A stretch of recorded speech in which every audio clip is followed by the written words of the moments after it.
Thanks so much for joining us on the marketplace. Now to the very first story. The National Petroleum Authority, NPA, is assuring the general public that the current review of regulations in the petroleum downstream sector will not be inimical to the interests of stakeholder businesses.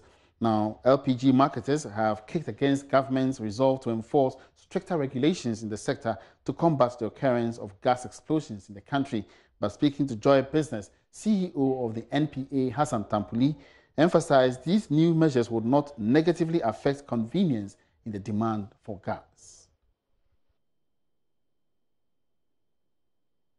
The LPG bottling plants, the not more than 10 stations that I'm talking about, plants that I'm talking about, they are going to do the mass production of the cylinders, and they will supply filled cylinders to LPG distribution companies. So the current LPG stations that you find across the country, like I said before, are going to be the central point of the retail and distribution of the fuel cylinders. So wherever you have been filling your cylinder now, you will not fill the cylinder there, but you go and pick a fuel cylinder and give them an empty cylinder. I think their fear, is well appreciated, but that is also because they have not understood the policy, and that's probably because they haven't been taking part in some of the meetings that we have invited them to take part in. The supply from the LPG bulk distribution company depot with a minimum capacity of 4,000 metric tons to the LPG bottling companies is going to be done by these tanker drivers. Do you understand? They are going to be the ones to do it. And when we fill the cylinders at the LPG bottling plants, it is these same drivers who will be driving different kind of trucks this time around, carrying the filled and empty bottles from the bottling station to the distribution company. And where necessary, they will also be moving them from the distribution company to the suppliers, everywhere that they can get a supplier, depending on the marketing model of the LPG distribution company. They can take it very far if the LPG distribution company is able to secure a supply arrangement for a company, for instance, or for the staff of Joy FM, who will be bringing your cylinders to you in the office here. And so the company, the drivers are supposed to be the ones to bring them here, if it is convenient to do so. Do you understand? So that's how it's going to work. Meanwhile, Hassan Tampuli has also been explaining how the cylinder recirculation model, which is going to replace the current LPG distribution model, will operate. What's going to happen right now is that when we roll out the policy, we're not going to have more than 10 LPG plants across the country. And in terms of the siting arrangements, they won't be sited in commercial areas. They're going to be sited in industrial areas, more or less isolated. So if the fear is that there's going to be some explosion in the future, then touch wood, if that happens, it's going to be localized at the sites. Residents should not live in apprehension of the fact that there's going to be an explosion next door to me, or maybe I'm driving past an LPG station and then there's an explosion and I get affected. Now that anxiety will be a thing of the past, because it's now going to be more localized in an industrial area, both light and heavy industrial area. And in terms of the discharge at those plants, because there are not many, you're going to have MPA officials there, safety officials there. We are going to have Ghana Standards Authority officials at the place. We are going to have EPU officials, fire service officials, officials from the factories inspectorate departments also present. All of them are going to be present when some of this discharge is going to take place. So all the trucks that will be coming in on an ongoing basis to be discharging are going to be monitored more closely than the officers moving from station to station to monitor 650 LPG distribution stations. Now, 10 stations, you agree with me, it's a much more easy number for us to monitor and see at the discharge point than having 650. And that's about 3 times the size of the MPA staff. That's practically impossible. Now, that is even without adding the liquid stations, which are also numbering about 3,000. You get the point. Now, our fear more and more is with the discharge of the LPG. And we think that, as a country, we have to aspire to better arrangements across the world, international best practices, and we believe that this is the way to go. Still on Marketplace, and the electronic system for business registration was deployed at a cost of $60 million as part of the Ghana e-government project started about 6 years ago. That's according to the Registrar General, Jemima Owari, who says its benefits to the economy far outweigh the costs. The online registration portal launched yesterday is to facilitate business registration and related activities as well as tax administration in the country. It is therefore expected to significantly improve tax revenues for government in the years ahead. This GGov project cost in all over $60 million. The government paid, World Bank paid $20 million and the government paid $40 million. It's a PPP project. And so this is how we've been able to come this far. Okay. Would it mean that businesses who have no, connection, they have no registrar generals in their communities, could be able to register and get their certificate instantly? Yes, that's what it means. Exactly that. As long as you have an internet facility and you're able to go through the process the head of IT was saying and get registered as a portal account user, and then you get that process, you have access to all our services. And as long as you go through it end-to-end pay, the processes will be such that you get a notification informing you that your certificate is ready for you to be printed, and you print it.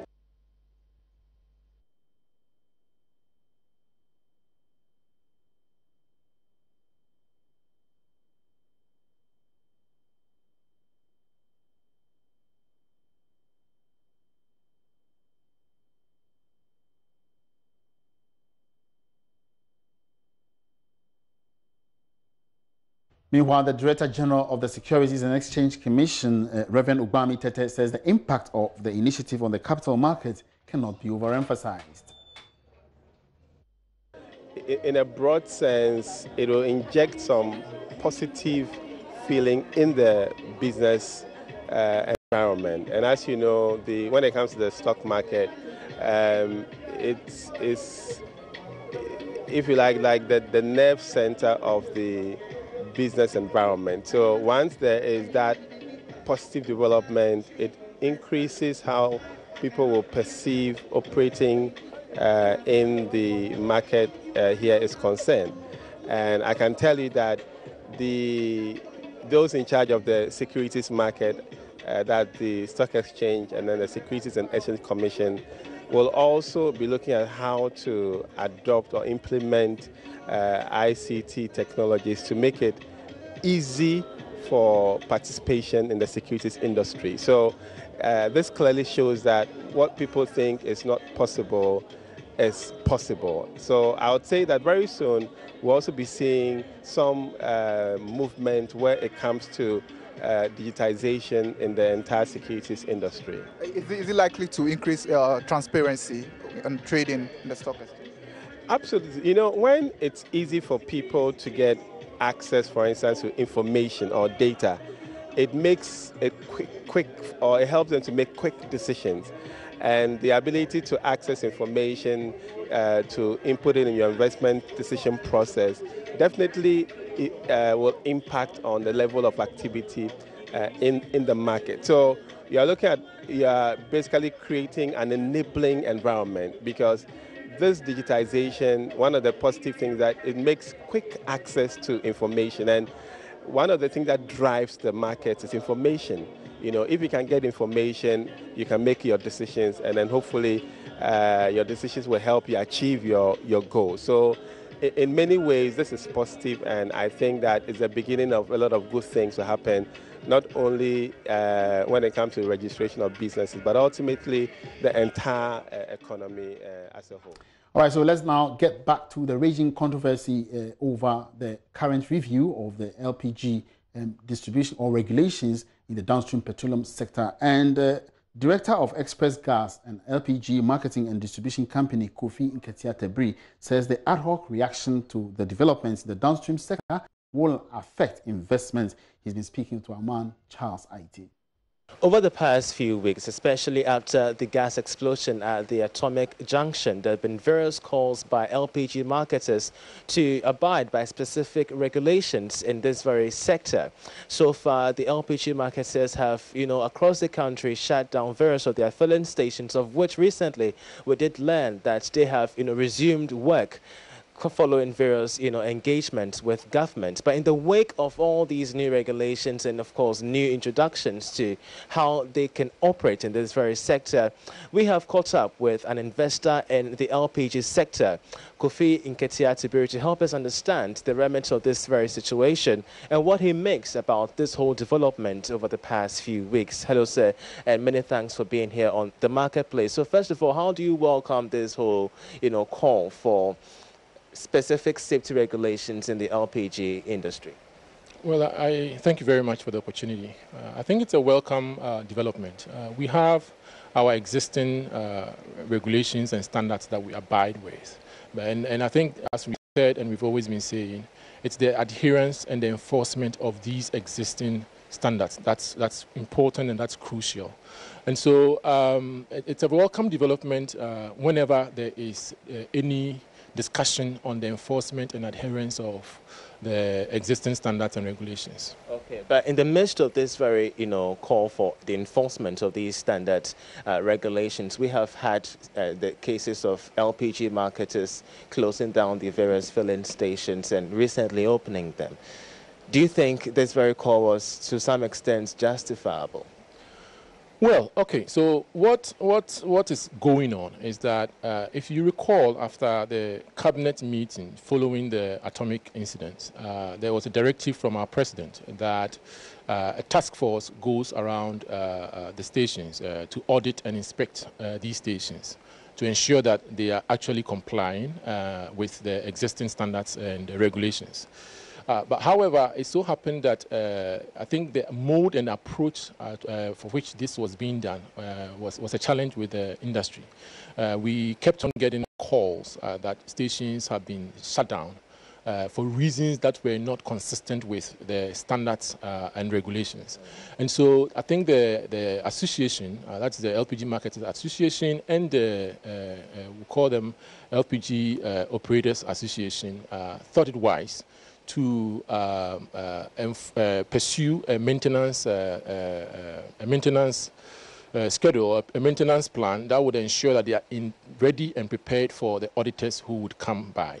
So that was basically the basis for which the association encouraged and advised its members to apply the existing regulations and standards whilst waiting for or in preparation for the NPA and the auditors that were going to review and inspect the stations in view of the directives by the President of Ghana. Yeah. All right. Thank you very much, sir, for your time with us. So that was an investor in the LPG sector, sharing with us his thoughts on recent development in the petroleum sector in the wake of the atomic junction gas explosion, which happened a couple of weeks ago. We shall be still exploring the various, angles and concerns in the wake of this very sector. To give you updates, Emmanuel Bajuri, as we well do know, various filling stations across the country have resumed work. We shall be also exploring how this is going to impact on the penetration rate and whether or not consumers are still concerned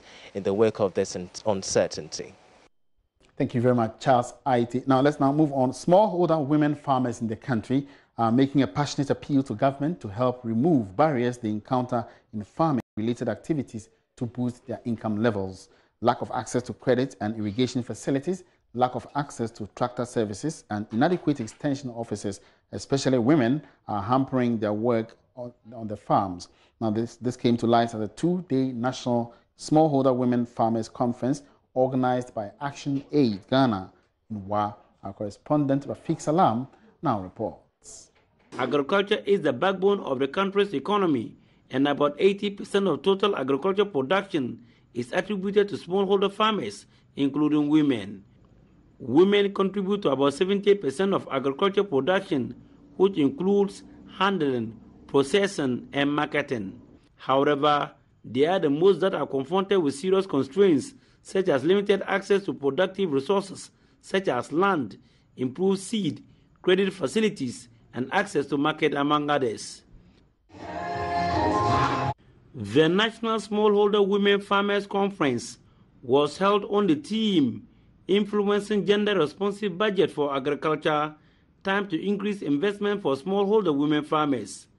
It brought together representatives of over 100 women groups from the 6 operational regions of ActionAid Ghana. Country Director of ActionAid Ghana, Sumela Abdul Rahman, opening the conference, spoke about key challenges that women farmers go through in farming-related activities and why they need to support them. We have over 70% of the 51% of the women population in this country involved in agriculture. And so by that, it is fair that when it comes to investments in agriculture, it is important that we look at the role that women do and invest heavily. It's a question of equity and justice. Participants at the two-day conference call on the government to change the status quo in 4 main areas to help women farmers in the country. They included inadequate extension offices, especially women, and lack of access to tractor services.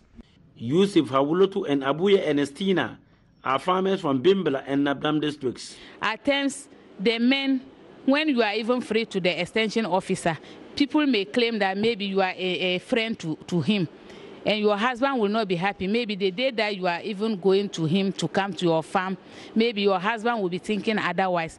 The wife too may be suspecting, maybe this woman is having an affair with my husband. That is why she's always disturbing my husband to come to her farm.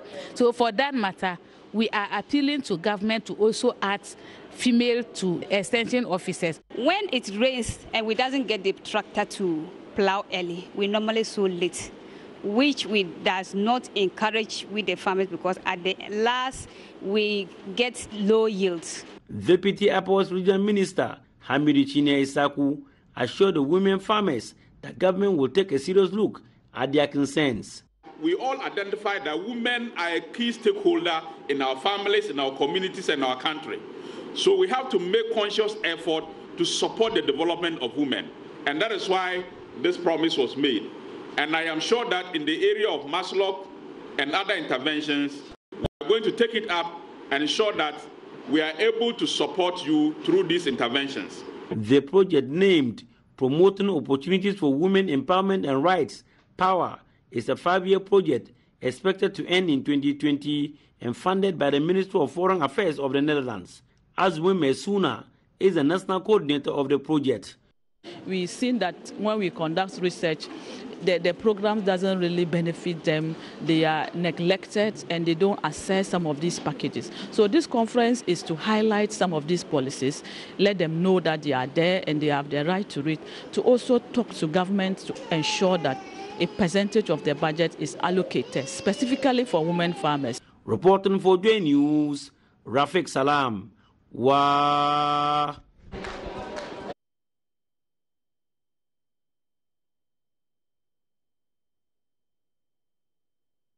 So still in the marketplace, and government has opened the issuance of bond to clear the energy sector debts in London. According to the statement, government would raise up to 6 billion cedis under the 10 billion cedi bond arrangement. It also appears government might be issuing the bonds in tranches, with the 6 billion cedis being first. The offer will open next Monday, October 23 in Accra, and should be issued over a 7- and 10-year period.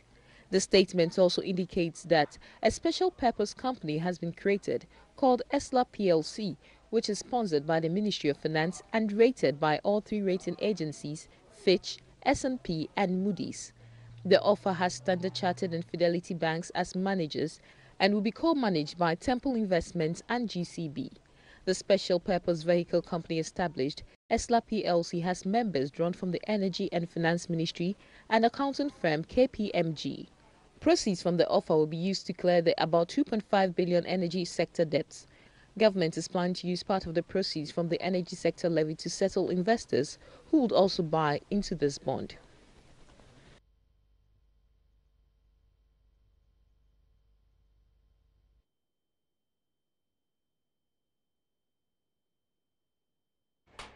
This is the marketplace. Let's take a breather here. We'll be back after this.